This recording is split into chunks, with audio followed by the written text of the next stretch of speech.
This cluster of storms is all below severe limits. We don't have any watches or warnings in effect for any part of our viewing area. The brighter the colors, the stronger the winds that are doing that. So that gives us more confidence that this cell is currently producing a tornado.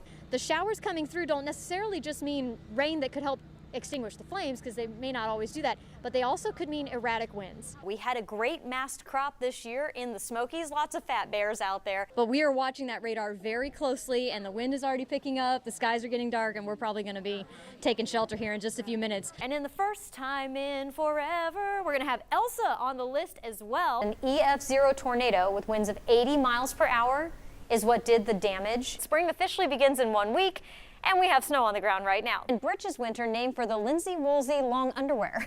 So get out your britches one more time. When you see colors that look like that, folks, that is indicative of very large hail. Meteorologist is the only job you can get paid to be wrong for. Ha ha ha, oldest joke in the book.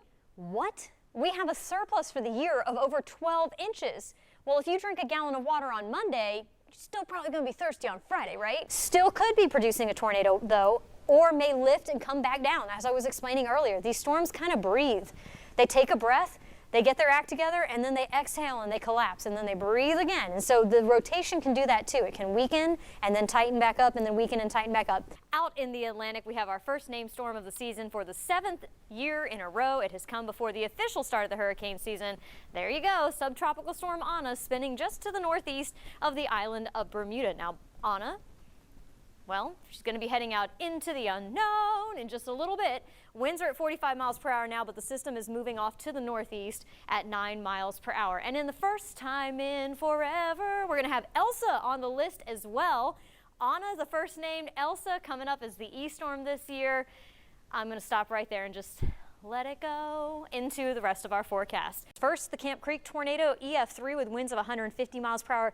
That was 6 fatalities. That's this line. Notice the secondary little gold line right there, an hour and 40 minutes later. While responders were still on the ground helping remove people from the debris from the first tornado, the Horse Creek EF3 came through with winds of 160 miles per hour, killing 2 more people. So again, in total, we ended up with 55 tornadoes that day, April 27th, here in East Tennessee.